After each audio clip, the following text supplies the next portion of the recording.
काफी दिनों के बाद आप मीडिया में आए, खासतौर के असल में आयोजन क्या है? मैं महात्मा ज्योतिबा फुले की पुण्यतिथि है कल गोहाना में, उसका न्योता भी देने के लिए आया हूँ। और भाई ये जो भेदभाव जो सरकार ने मंडल कमीशन की जो रिपोर्ट लागू जो अभी तक हुई है वो इस तरीके से कि मंडल कमीशन को सीधा खारिज ना करके क्रीमी लेयर के माध्यम से खारिज कर दिया जाए, क्योंकि 6 लाख की आमदन तो आज चपरासी क्लर्क मास्टर सब की हो चुकी है। और 6 लाख की आमदन किसी एक घर में अगर छोटा मोटा 5-4 किले का काम है वो भी उसकी भी है। और इसी तरह से जो है ना 2-1 आदमी जो फैक्ट्री में लग रहा है तो उसकी भी आमदन 6 लाख करोड़। इसका मतलब ये है जो लोग पढ़ाएंगे उन लोगों को आरक्षण ना मिले, जो लोग पढ़ा नहीं सकते, जिनके पास सोर्स नहीं है, तो आरक्षण देने की बिल्कुल जरूरत ना पड़े, उसे खत्म कर दिया। उसका मकसद तो साफ था कि आईएएस लोग भी जो बड़े अधिकारी हैं उनके बच्चे तो आरक्षण में कोटा लेके आगे निकल जाते हैं, जो पिछला दबा कुचला वर्ग है वो आगे आ ही नहीं पाता। लेकिन 6 लाख में तो जो है चपरासी भी आ रहा है, 6 लाख में तो मास्टर भी आ रहा है, 6 लाख में तो क्लर्क भी आ रहा है।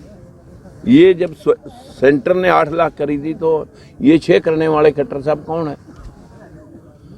ये सुप्रीम कोर्ट से भी ऊपर है, देश की सेंट्रल सरकार से भी ऊपर है।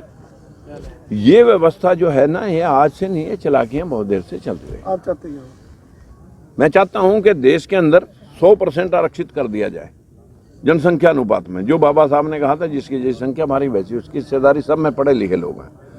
आरक्षण गरीबी बहुत सारे लोग करते हैं कि गरीबों को दे दिया जाए, ये गरीबी हटाने का फार्मूला नहीं है। ये तो सभी को प्रतिनिधित्व, सभी जातियों को, जब देश में जाति प्रथा खत्म नहीं हो सकी तो व्यवस्था में सभी जातियों को उनकी हिस्सेदारी प्रतिनिधित्व देने का एक फार्मूला है। उनको कहाँ देखते हैं? देखिए, मैं एक बात मानता हूं कि अब प्रधानमंत्री के ऊपर ना किसी किसान को, ना मजदूर को, ना किसी इंडस्ट्री वाले को भरोसा नहीं रहा कि ये कह करके कभी भी मुकर सकते हैं। अगर इन लोगों को वापस लेना तो डे फर्स्ट पर ले लेना था, लेकिन 1 साल रुला करके 600 मौतें हैं, उनका जिम्मेवार कौन है? 700 के करीब मौतें हुई हैं, उनके जिम्मेवार कौन है? जो बेघर हो गए हैं उनका जिम्मेवार कौन है? आज कल को अगर कैबिनेट में फिर पास न हो और फिर ये कानून खड़े रहें तो इसका भरोसा कौन करे? प्रधानमंत्री तो आज कुछ कहेगा, कल कुछ कहेगा। ये तो एक आम आदमी की परिभाषा से भी परे चली गई। आंदोलन कहाँ देख रहे हो? आंदोलन तो जो है ना किसानों के लिए, जब एक कोई भी बिल बनता है, कोई भी कानून है, मजदूरों के लिए बना, इंडस्ट्री के लिए बना, या मजदूरों के लिए बना, किसानों के लिए बना, जब उस वर्ग को वो कानून जरूरत नहीं है तो आप क्यों थोप रहे हो उसको? जब हम कह रहे हैं कि हमारे देश में सीमित किसान जो है वो छोटा किसान है, यहाँ सामंतीवादी किसान नहीं है।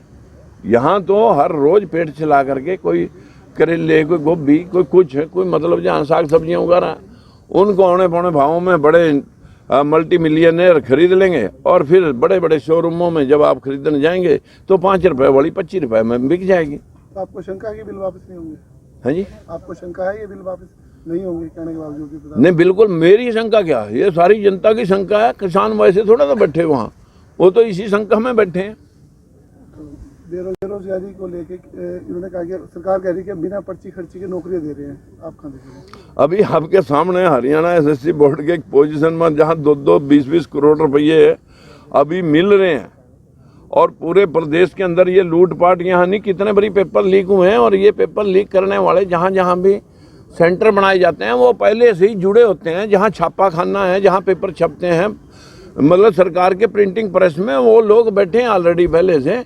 वो एक पेपर के पेपर कराने के 50-50 और 5-5 और मतलब करोड़ तक खरीद, मतलब जो आईएएस के पेपर हैं, आईपीएस के पेपर हैं, आजकल तो उनके अंदर इतनी धांधली है।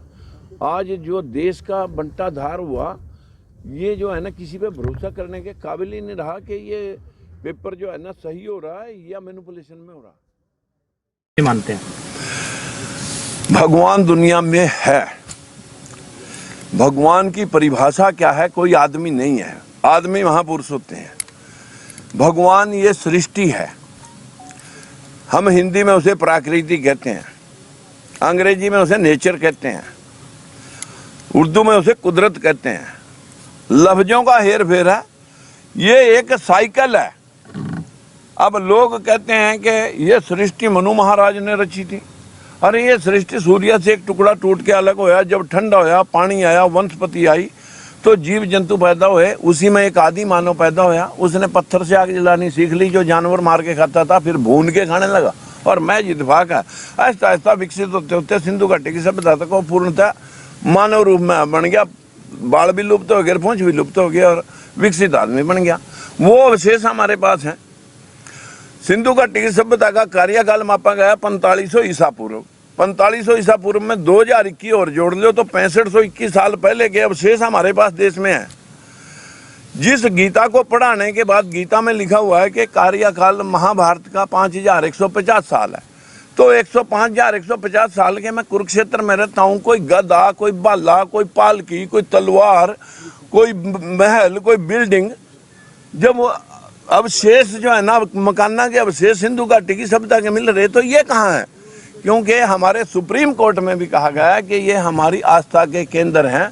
लोगों ने कैदे पढ़ा दिए, जैसे एग्जाम्पल दे दे करके मास्टर बच्चों को कि एक व्यापारी ने इतना सामान खरीदा, इस भाव बिका, इस भाव लिया था, कितना लाभ होया, फिर एग्जाम्पल दे दे के समझाते हैं। ऐसे ही लोगों ने लोगों के जीवन को समझाने के लिए अपना फायदा रख करके ये किताब में। क्या महाभारत काल्पनिक है आपको? बिल्कुल, ये सारी जो सुप्रीम कोर्ट कह रहा, मैं क्या कल्ला कह रहा हूँ, सुप्रीम कोर्ट में फैसला आया हुआ है कि जब नासा वाला ने पूछा था कि भाई ये राम सेतु अगर मानव निर्मित है तो इसके सबूत लाओ, नहीं तो चट्टानों की श्रृंखला है तोड़ के रास्ता बनाते हैं।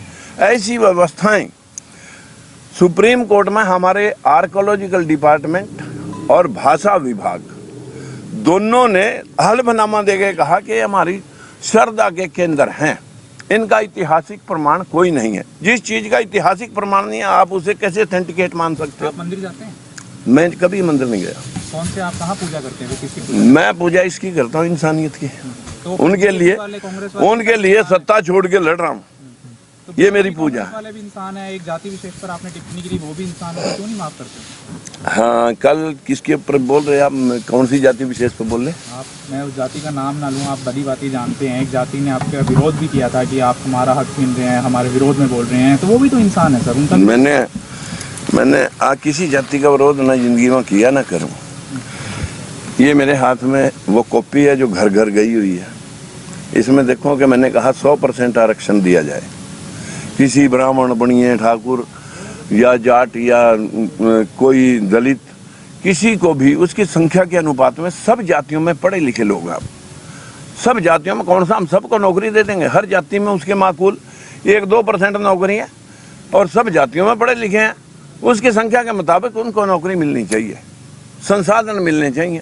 ये मैंने कहा था। मैंने किसी जाति का विरोध नहीं किया। वो तो जो राज कर लेता है उसे दूसरे का बोलना अच्छा नहीं लगता। आप ये क्यों नहीं कहते कि आर्थिक आधार पर आरक्षण होना चाहिए? आप जाति की संख्या के आधार पर? अब आप आर्थिक की बात अगर सुनेंगे तो आपने बहुत अच्छा सवाल किया।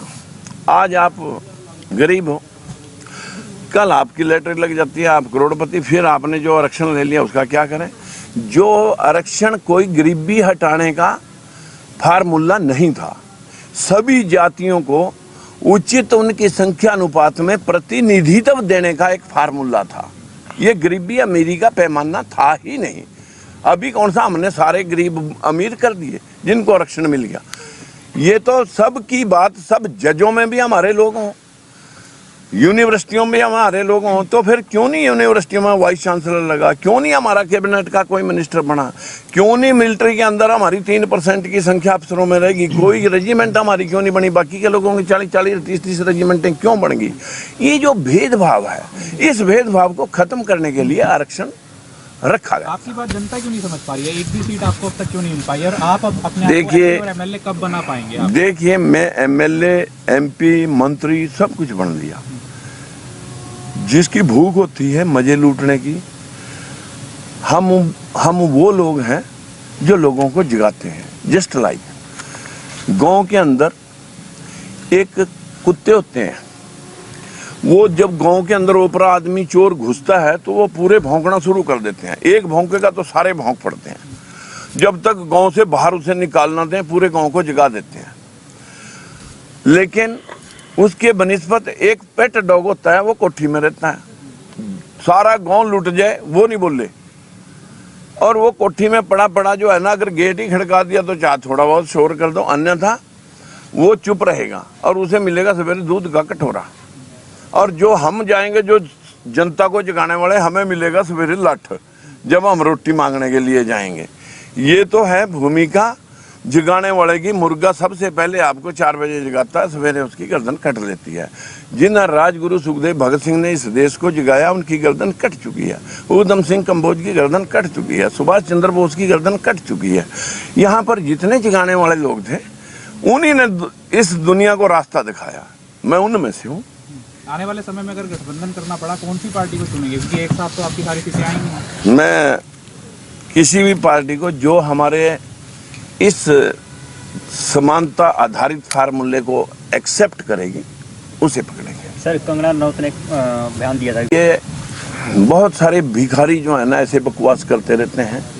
उन लोगों की बेइज्जती कर रही है वो जिन लोगों ने गर्दन कटाई थी 1947 में। ये तो बहुत सारे लोगों ने इस तरह की, किसी ने उनको आतंकवादी भी करार दिया, किसी ने कुछ बोल दिया। किसी का बोलने से कुछ नहीं है। जिन लोगों ने गर्दन कटाई है देश के लिए, वो तो जग जाहिर है, लेकिन उनके घरों पर तो झाड़ जाम रहे हैं। मजे वो लूट रहे हैं जो मक्कार थे। तो पद्मश्री दिया गया सर। हाँ, मक्कार थे, उनको तो आज सारे देश की स्थिति है। तो पद्मश्री मक्कारों को मिल रहा है और लोगों को ही मिला है। देखिए, मैं आपको इतनी बात पहले भी कहूँगा कि जिस दलित समाज की महात्मा गांधी जो है ना हामी भरते रहे, लेकिन जब उनके हक की बात आई थी तब अमर अनशन रखा गया था। अब उसे राष्ट्रपिता कह रखा। जवाहरलाल जो विरोध कर रहे थे उसे चाचा कह रखा। चाचा तो हमें चिल्ड्रन डे पे याद करते हैं हम चाचा को। चिल्ड्रन डे तो गुरु नानक देव के, गुरु गोविंद सिंह देव के जब बच्चे चुने गए थे, तो अगर चिल्ड्रन डे मनाना होता है तो उस पर मनाए। इसने क्या कर दिया था बच्चों के लिए विशेष? जवाहरलाल नेहरू ने। बातें बहुत हैं। इतिहास जिसके हाथ में रहा उसने अपने मन मुताबिक चलाया। रोज अमेंडमेंट करती हैं सरकारें संविधान के अंदर। सत्ता जिसके पास होती है वो अपने कानून बनाता है, चलाता है। राजकुमार सैनी जी, ये हमारे आड़े आ जाती है गरीबी। जो व्यक्ति अभी हमारी बात तक पहुंचने तक, जिसको टिफिन लेकर के रोजाना रोटी कमानी है, उसे तो 500 का नोट भी भगवान का दर्जा दिखाई देता है। इसलिए वो अपनी वोट की कीमत ज़्यादा से ज़्यादा 500 रुपये समझता है, या एक शराब की बोतल। अगर जिस दिन अवेयर हो गए, अभी तक क्योंकि अंधविश्वास में हमारा ये देश डूबा हुआ है। हालांकि अंधविश्वास के ऊपर बहुत लंबी चर्चा मैंने पहले कई बार की है, फिर भी अगर आपका कोई अंधविश्वास को लेके सवाल होगा, क्योंकि हमारे देश में जहाँ जहाँ अंधविश्वास है, जहाँ जहाँ गौतम बुद्ध है, वही सैकड़ों कंट्री जहाँ झूठ, चोरी, नशा और हत्याएं और बिला वजह अनैतिक व्यभिचार, जहाँ ये आदमी छोड़ देता है, वहीं भगवान स्वरूप इंसान महापुरुष बन जाता है। लेकिन हम उसकी भावनाओं को ध्यान में ना रख करके नकली पत्थरों पे पत्थर सर पटक रहे हैं। और हर साल यहाँ पर 10-10 सिरों वाला रावण बना के, क्या किसी 10 सिर वाला आदमी होता है क्या? कहीं मतलब जो है ना, एक सूर्या को एक बंदर निगल सकता है जो हजारों डिग्री सेल्सियस आगों का गोला है और जिसका 2.5 लाख करोड़ किलोमीटर दूर है, 13 लाख गुना परिधि में बड़ा है? क्या पत्थर पानी में तैर जाते हैं?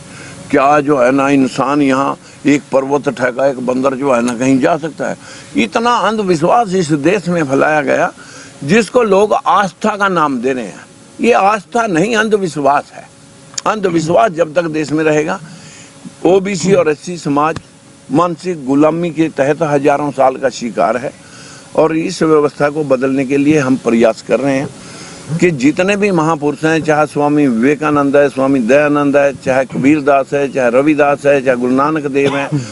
जब लोग पानी सूर्य की तरफ फेंक रहे थे तो वो खेतों की तरफ फेंक रहा था। गुरु नानक देव ने कहा कि भाई, लोगों ने पूछा इससे ये क्या हो रहा है? बोला जी तुम क्या कर रहे हो? बोले हम तो सूर्य को, अपने पितरों को पानी दे रहे हो। बोले मैं खेतों को दे रहा हूँ। बोला खेतों में चला जाएगा? बोले तुम्हारा चला जाएगा।